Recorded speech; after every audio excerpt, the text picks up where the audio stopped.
Good evening, everyone. Good evening, everyone. Hope you all are doing well. So, today we are going to start with the article number 4, and the article is Sustainability Disclosure IFRS Sustainability Disclosure Standards versus European Sustainability Reporting Standards ESRS. In the previous lecture, we have covered three important articles: ethics in the digital age, financial reporting framework, and then crypto accounting. And in today's lecture, we will cover two more articles. Before starting the article number 4, let me tell you why sustainability is important for accountants. If you know, the accountants or work with due care and with due diligence. We work for the best interest or the better interest of the shareholders and for the stakeholders. Also, we should have to evaluate the general public as well. And we all know in yesterday's lecture, we will cover that the users means general public are not always the financial persons. So sustainability factors are not solely based on the financial numbers. They are the non-financial KPIs. What if you are an investor and you are going to invest in a particular company which is located in the northern region and the natural disasters are frequent happen in that region? So don't you think will you consider this impact before investing in that organization? Even though there is no financial indicator in that condition exists. But yeah, whenever there is a climate risk, there is a ESG or regulations, the investor, if you think from an investor perspective, then you have to think about the sustainability factors as well. The sustainability factors such as climate risk, ESG regulations affect the profitability, assets value, and financing cost as well. We accountants, being at the heart of financial reporting, must integrate non-financial, the non-financials which I have covered above. We should also integrate the non-financial information with the financials as well. Why? To present a better or true picture, means true and fair view. Also, if we talk about from the investor and stakeholder demand, investors want to know long-term risk and resilience of business. So in the business, there are not always a financial risk. There is a non-financial risk as well, such as sustainability disclosures make businesses more transparent. It gives the real-time image of the transparency, trustworthy, and attractive to capital market, means exchange. Now, if we talk about the expanding the role of accountant, accountants already have expertise in the controls and assurance, data quality, reporting, and materiality. So this position work as the bridge between the financial data and the sustainability data. Also, there are global compliances and standards associated with the IFRS S1, the sustainability standard 1, and S2. So we as an accountant need to ensure reports meet the global comparability standards as well, because we have to ensure that all the IFRS compliances have been followed by the entity. Also, just like IFRS financial standards, sustainability standards require consistency, accuracy, and auditability. Now, also, we all know that the IFRS and IAS work means the head is IFAC, IFAC International Federation of Accounting. Why IFAC gives so much importance to the sustainability and all the disclosures like this? First one is public interest mission. IFAC's role means to protect the public interest. How? Through strong, transparent accounting, means to present the true and fair view. So sustainability being part of protecting society and the environment for future generations. After public interest, we have global consistency. Global consistency, in which IFAC means International Federation of Accountant, pushes for one global baselines, ISSB's IFRS, avoids fragmented national rules such as European and US. Now, there is one important point of the IFAC, why IFAC gives so much importance is trust and accountability. As IFAC believes that the accountants must ensure that sustainability data is accurate, reliable, it is accurate, come from the reliable source, it is verifiable, and decisions useful. Also, if we talk about the future of the profession, IFAC wants accountants to remain relevant in evolving business. Means we should have to do CPD courses to be competent. If sustainability is the new language of business, accountants must master it. It means whenever there is a new thing in the profession, we as an accountant should have to develop those skills as well. What if we will not incorporate or develop those skills? Then the reporting could shift to consultants, other professional means, then we will be not in such demand. So if I summarize all the above discussions which I have just covered, it means for accountant like for us, sustainability is important. Why? Because it impacts the long-term financial performance. Also, it helps the investor demand, and accountants means we are uniquely positioned to ensure high quality, reliable disclosures. If we talk about from the IFAC perspective, why IFAC gives too much importance to these standards, it aligns with their mission of protecting the public interest, means general public or users, promoting global standards and ensuring accountants lead in the sustainability era. Means in today's world, in the sustainability, accountants will be neck to neck. Now start the sustainability disclosure standards ISDS versus ESRS. In the point one, we have purpose and use. IFRS SDS, global baseline, investor focused, applied if a jurisdiction adopts, means in that particular region or geographical entity. ESRS means European Sustainability Reporting Standards. Mandatory, the word is mandatory under EU CSRD, applies to large EU listed entities plus some non-European with European operations. Means those are non-European entities but have operation in the European regions. So based on that, ESRS is mandatory for them. Now, let's say in the world map with global baseline, tag on IFRS SDS and EU mandatory tag on ESRS. Now, objective IFRS SDS Sustainability S1 and S2 focuses on financial risk and opportunities such as cash flows, cost of capital, access to finance.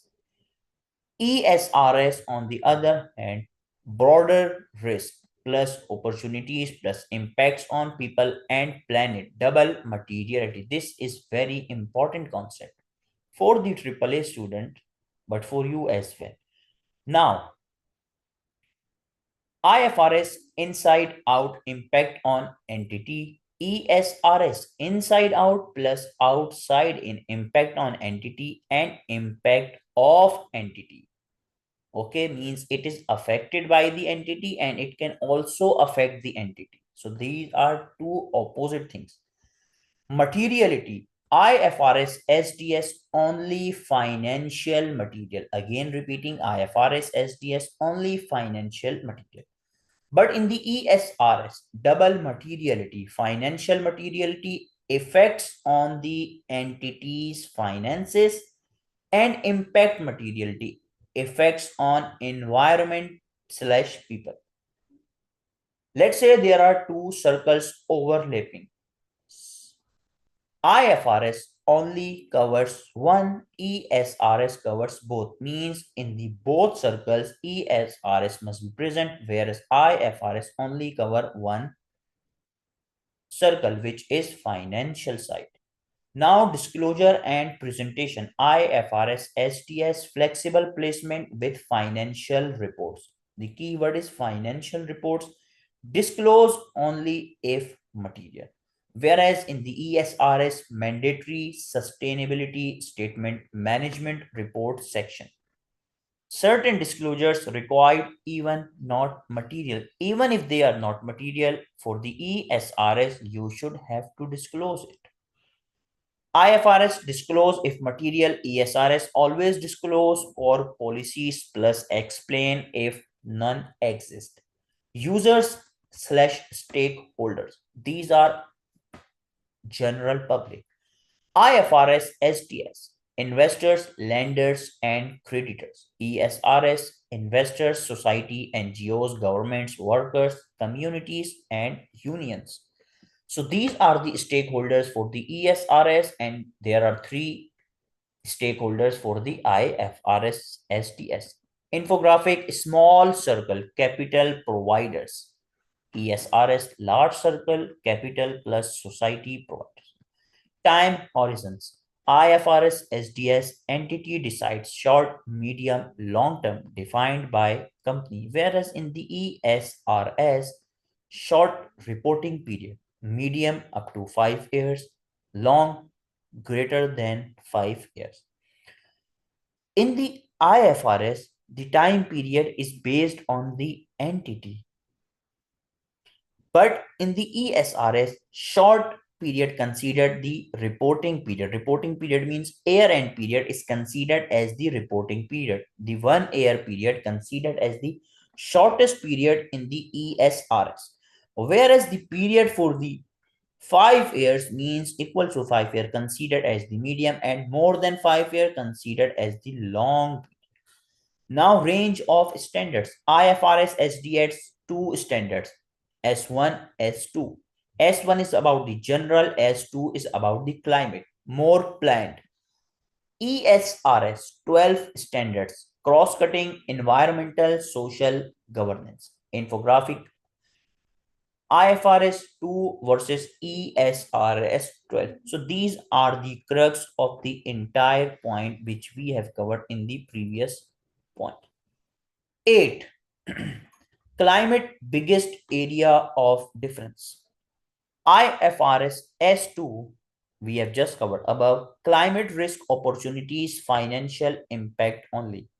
ESRS E1 also requires impact on climate change. Paris Agreement alignment 1.5 centigrade. Locked in GHG emissions, energy consumption, fossil fuel, reliance, more detailed scope 1-3 disclosure with categories, GHG target for 2030 and 2050. Infographic idea split screen means cash flows, cost of capital, Paris 1.5 centigrade lock-in emissions. Now carbon credits. So in the carbon credits, IFRS S2 allowed in net targets. Disclose type, scheme, reliance. Net targets, how they will allow in net targets, you have to disclose the type, the scheme, and the reliance. Whereas in the ESRS E1, target must be gross carbon credits not counted in reduction, but must still disclose usage. Now the summary of the above article. IFRS SDS global baseline investor focused narrow scope financial materiality only. ESRS EU specific broader scope double materiality financial plus impact means of the entity and on the entity. Alignment exists interoperable, but ESRS requires much deeper and wider disclosure. Means ESRS is more detailed than the IFRS SDS. Okay, now there is a flow chart, or you can say infographic. IFRS Sustainability Disclosure Standards versus European Sustainability Reporting Standards. IFRS SDS ESRS. Purpose and use global baseline investor focused. Purpose and use EU mandatory, European Union mandatory applies to large European Union listed companies plus some unlisted with operations within EU. Objective financial risk and opportunities, financial slash impact. Disclosures and presentation, flexible placement, disclose only if material. Disclosure and presentation, investors plus society, NGOs, governments, workers, communication, communities. Now, article number 5, IFRS sustainability disclosures. Now, we have just covered in the start why IFAC gives so much importance to the sustainability. Because of trust, accountability, due diligence, because of the CPDs of the accountant, so that accountant should be competent. Also to protect the environment, to protect the interest, like for the better interest of the stakeholders. Why these standards? Sustainability risks such as climate regulations, etc., increasingly affect financial position, performance, and cash flows. Past reporting was fragmented. ISSP created a global baseline for investor. Useful, consistent disclosures. Fragmented standards, not ISSP Form 2021, IFRS S1 and S2 issued.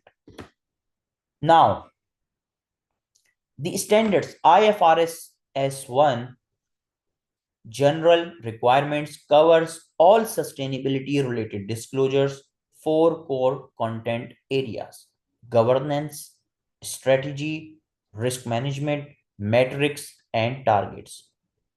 Whereas IFRS 2 climate related disclosures, climate specific risk and opportunities, GHG emissions, climate strategy and targets.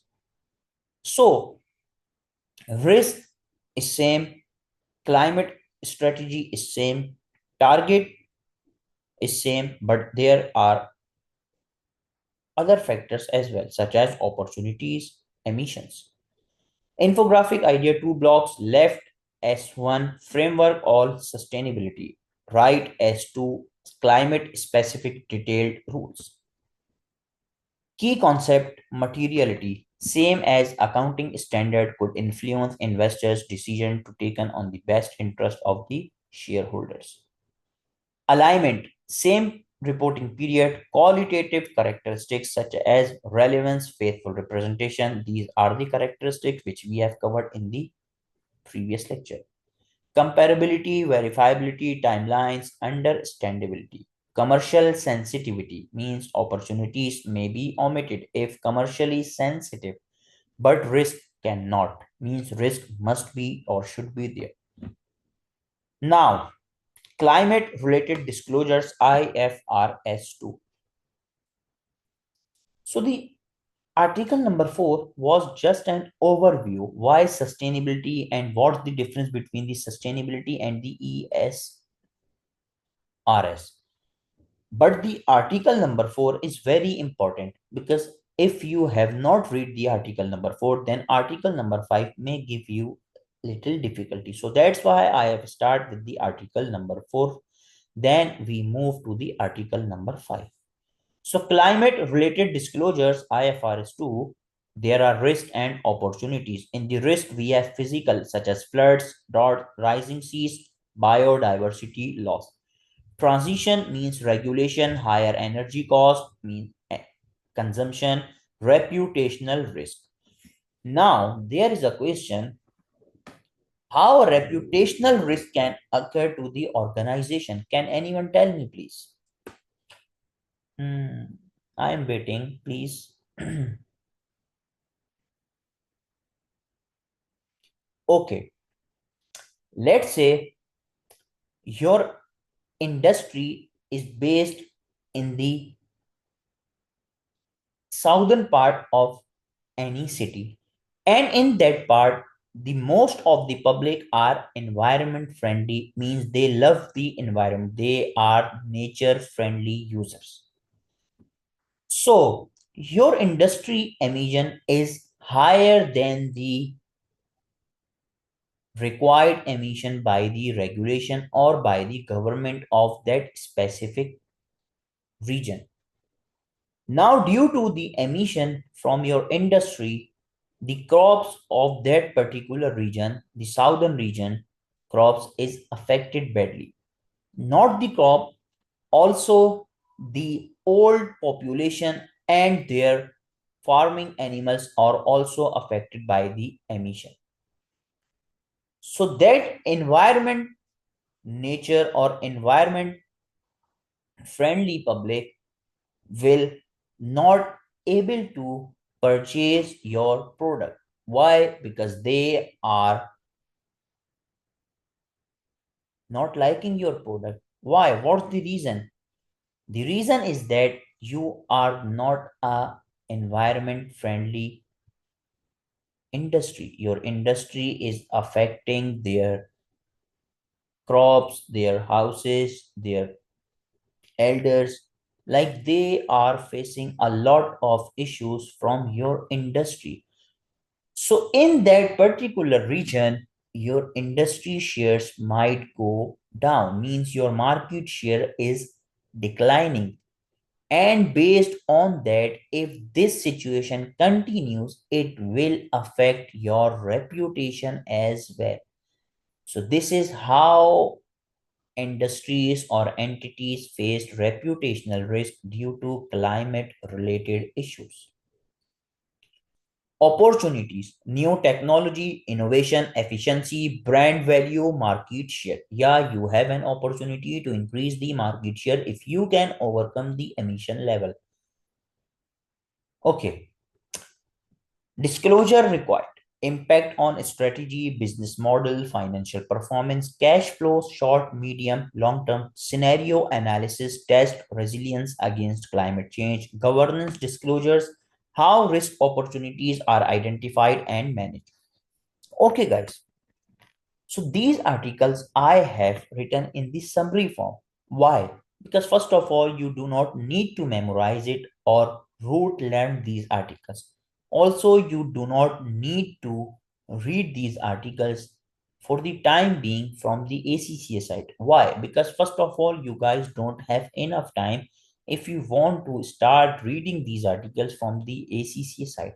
Even though there are irrelevant points as well, but in the entire summary, the articles are summarized. I have present the main crux of all the articles which are present on the ACCA site. Also, you do not get a complete questions like a full-fledged question on one particular article. There are few adjustments or there are few parts in which the examiner can ask a question. So how you guys can write a particular answer on that specific questions regarding the technical articles. If you have read these summary notes, then the bullet points can give you the idea because the words from these articles will be present in your exam questions.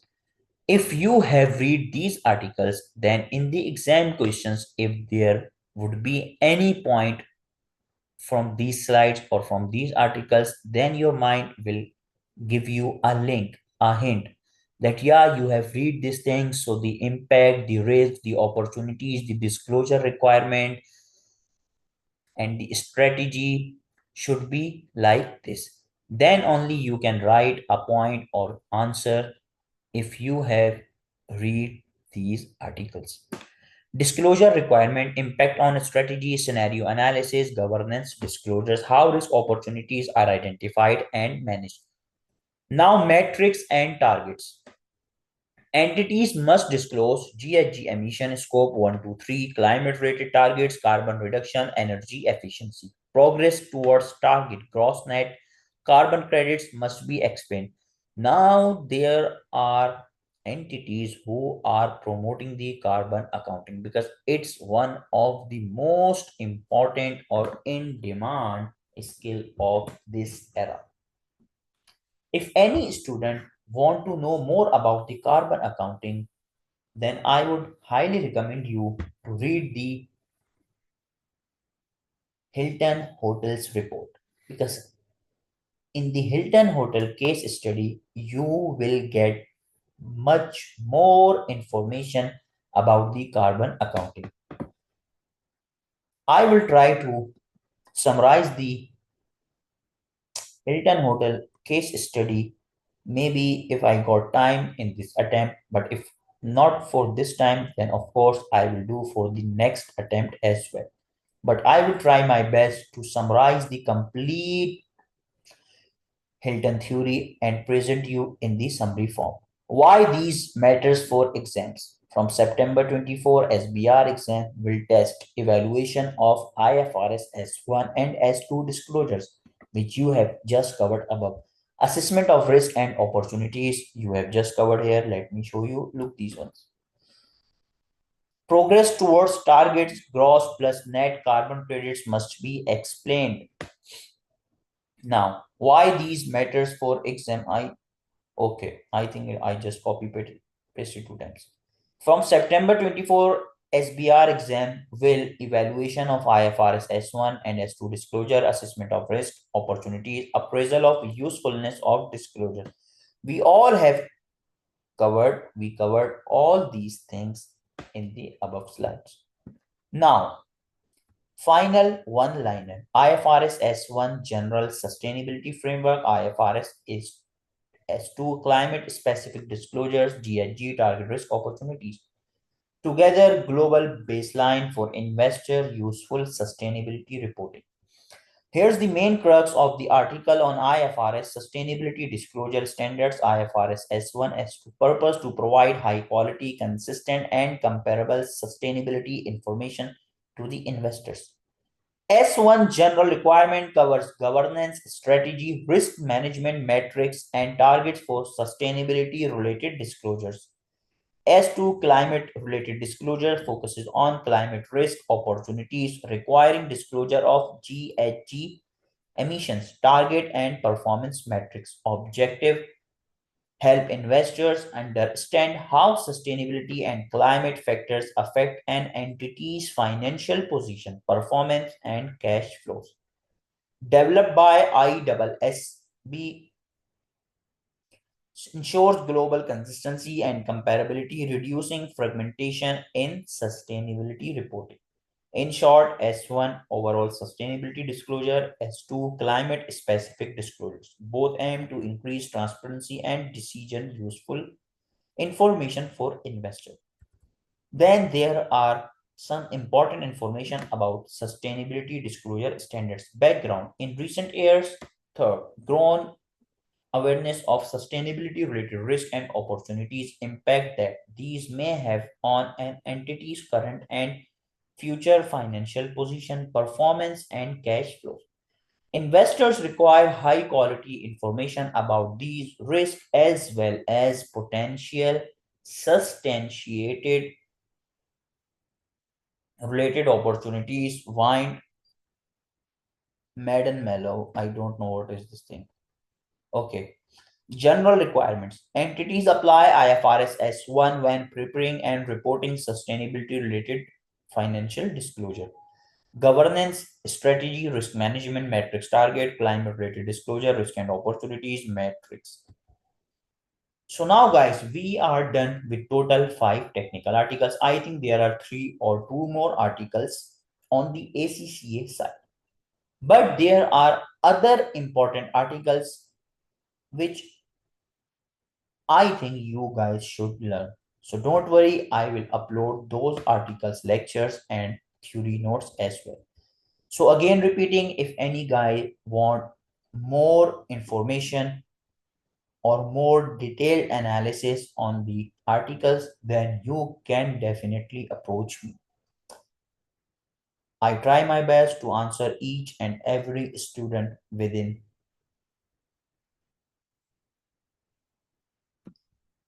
given time frame. So again, guys, take care and best wishes.